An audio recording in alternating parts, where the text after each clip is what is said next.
हे बघा, आपलं सावजी पद्धतीचं उपीट तयार आहे. बघा किती एकदम छान झालेलं आहे. आज आपण सावजी पद्धतीचं उपीट बनवतो आहे. हे नाश्त्याचा प्रकार आहे आणि खूपच टेस्टी लागते. यासाठी आपण हे साहित्य घेतलेले आहे. मध्यम रवा घेतलेला आहे, मिरची, कांदा, मीठ, लिंबू, कोथिंबीर, हळद आणि कढीपत्ता हे घेतलेलं आहे. आता आपण फोडणी करून घेऊया. आता राई घालून घेऊया. आता राई चांगली तडकली आहे. आता आपण जिरं घालूया. आता आपण कढीपत्ता घालूया. आता मिरची घालूया. आता परतायचं. आता आपण यामध्ये कांदा घालूया. कांदा चांगला लालसर होईपर्यंत आपण परतून घेऊया. मऊ होईपर्यंत आपण परतून घ्यायचं. आता आपण हळद आणि मीठ घालून घेऊया. त्याला झाकण लावूया. आपण गॅस बारीक करूया. आता कांदा चांगला आता दमलेला आहे. आता आपण यामध्ये रवा घालून घेऊया.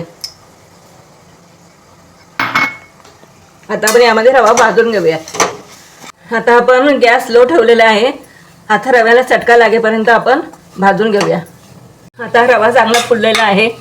आता रव्याला चटका सुद्धा बसतो आहे. म्हणजे हे रवा आता पूर्ण भाजलेला आहे. आता आपण यामध्ये गरम पाणी घालून घेऊया.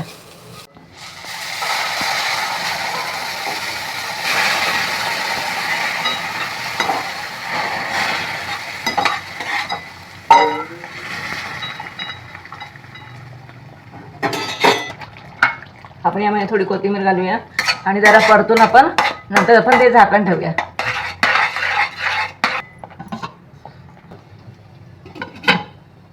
आता आपण काढून बघूया. आता हे बघा, आता बाजूने आपल्याला तेल सुटलेलं आहे. म्हणजे आपलं उपीट आता रेडी आहे. आता या उपीटमध्ये आपण साखर घालूया. आपल्या आवडीप्रमाणे आपण साखर घालूया.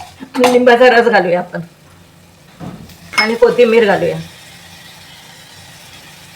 आता चांगलं परतून आपण अजून 1-2 मिनटं आपण झाकण ठेवून आपण वाफ घेऊया. बघा किती एकदम छान झालेलं आहे. हे बघा, आपलं सावजी पद्धतीचं उपीट तयार आहे. हे लिंबू पिळून तुम्ही खाल्लं तर खूपच छान लागेल. तुम्ही पण करून बघा आणि तुम्हाला पण नक्कीच आवडेल. हा व्हिडिओ तुम्हाला आवडला असेल तर लाईक करा, शेअर करा आणि लीलाज हॅपी लाईफला सबस्क्राईब नक्की करा.